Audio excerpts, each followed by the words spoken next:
You spent 50 years doing it right.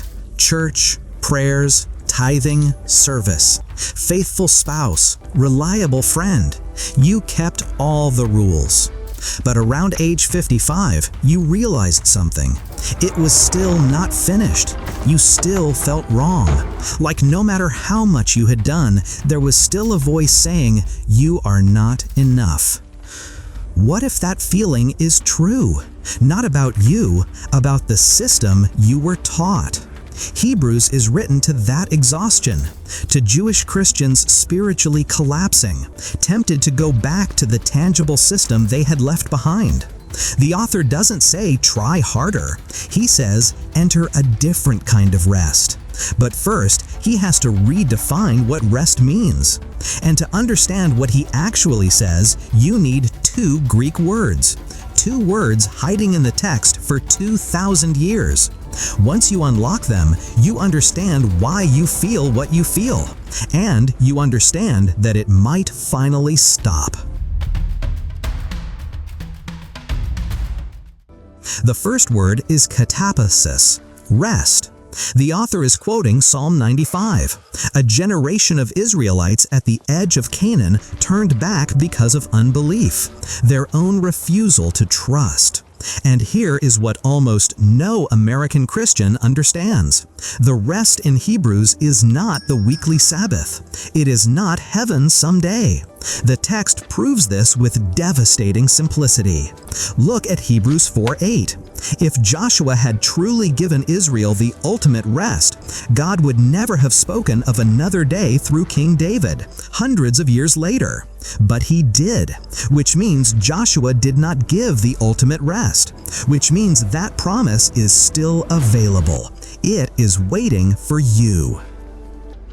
Your English Bible let this slip past you.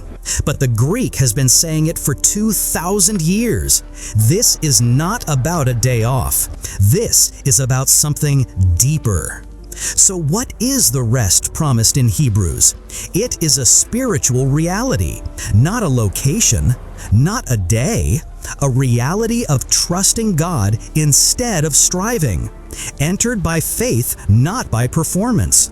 Even after Israel entered Canaan and found rest from enemies, the promise was still standing, which means the true rest must mean something different, something more.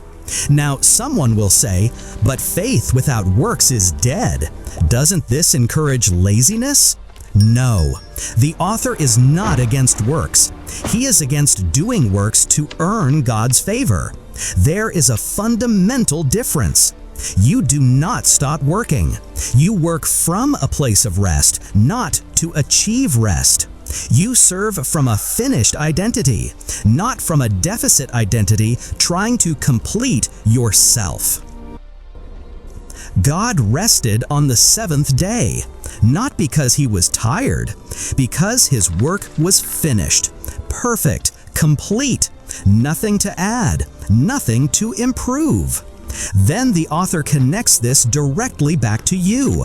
The rest you are invited into is the same rest God himself entered. Not a destination you earn, a reality you enter when you stop trying to finish work that was never yours to finish. Think about what that means. God's work was completed before time began, before you were born, before your failures, before your shame. The work was already finished. And thousands of years later, he is still offering you entrance into that finished work, still saying, today. Now, I want to give you something specific. Maybe you are lying in bed at 2 in the morning and your mind spins back to something you said wrong 20 years ago. Or you are standing in the kitchen thinking about a daughter you hurt, a business decision you made, a moment you lost your temper. That voice starts. The voice that says, you should have done better. That is what unbelief sounds like. Not disbelief in God. Disbelief that the work is actually finished. Disbelief that you are allowed to stop carrying guilt for things Christ already carried. This is not abstract theology. This is 2 in the morning. This is the quiet voice. This is the weight you have been carrying for 50 years. The author of Hebrews saw exactly this, and he is telling you, you do not have to finish the work. It is finished. Your only task is to believe that and to stop. This entire story threads from Eden to Revelation. In Eden, God rested. Creation was complete and good. Rest was the signature of a finished work. Then the fall. Humanity fractured the pattern. Work became toil. We introduced striving into the universe, the endless effort to fix what was broken. Then Israel's story. God offered a physical picture of rest, Canaan. But the wilderness generation could not enter because they could not believe. Unbelief, a refusal of trust. They died in the desert. A later generation crossed the Jordan, but even that was not the final rest, because rest was never primarily about a place. It was always about ceasing from your own works because someone else's work is complete. Then Jesus came. He said from the cross, "It is finished." Not "it will be finished," not "you can finish it." It is finished, and he rested.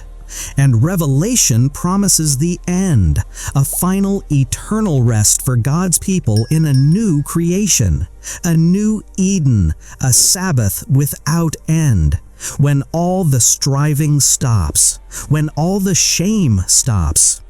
We are living in a culture that says, hustle, earn, prove yourself, then retire and hope you earned enough to rest. The church borrowed that language. Try harder, be better, do more, earn God's favor. But Hebrews says the opposite. Rest is not something you earn. Rest is something you accept. Because now the author makes a deliberate choice. In Hebrews 4:9, he switches words.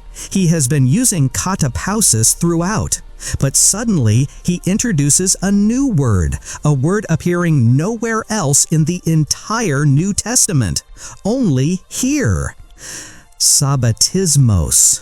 Not just rest, Sabbath rest, Sabbath keeping, a Sabbath kind of rest. The very next verse defines it. For whoever has entered God's rest has also rested from his works as God did from his. No longer talking about a location or a day, he is talking about a mode of being, ceasing from your own works because someone else finished theirs. He is redefining the entire category of what rest means to the human soul. This is what almost no English reader ever sees, because it lives in this single word choice. The author was not making a small grammatical shift. He knew exactly what he was doing.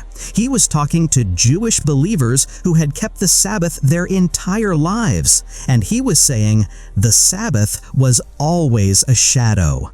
Jesus is the substance. The day off was pointing toward this, a mode of being, an entire identity restructured around trusting that the work is finished. In verse 11, the author writes something that sounds contradictory. Let us therefore strive to enter that rest. Strive to enter rest? But the Greek word is spoudazo, to be diligent, to make focused effort.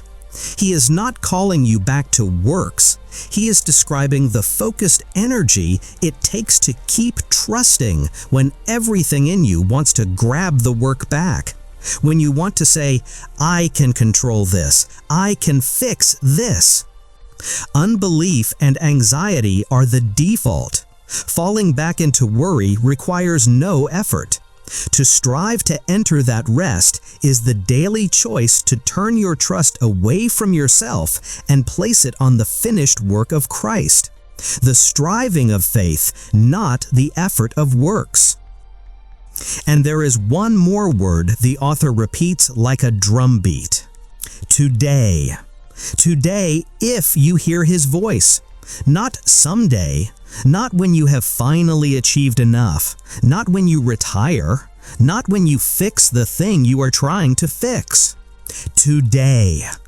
Every moment you are tempted to fall back into anxiety, into self-reliance, into the voice that says you are not enough, the invitation stands.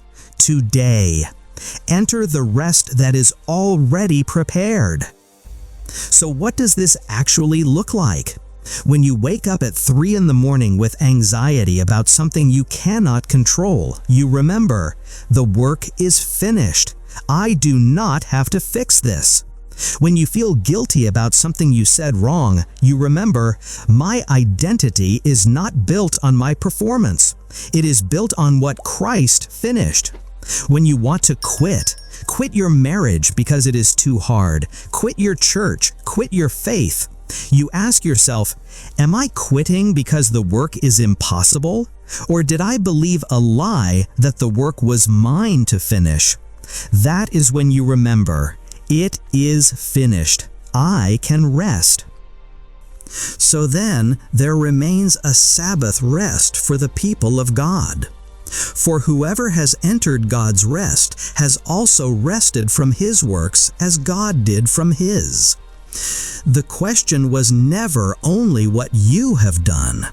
The question has always been, do you know who finished the work? Do you truly believe it is enough? Here is my question for you in the comments. If you truly believed right now that Christ finished the work and you do not have to finish it anymore, what would you stop doing today? What burden would you set down? Tell me specifically, because your answer tells me what you have actually been believing. This is not maybe, this is certainty. Christ said it from the cross. It is finished. Not it will be finished, not you can finish it. It is finished. Right now, today. Your only task is to believe that and to stop carrying work that belongs to Him. The rest was never something you had to earn.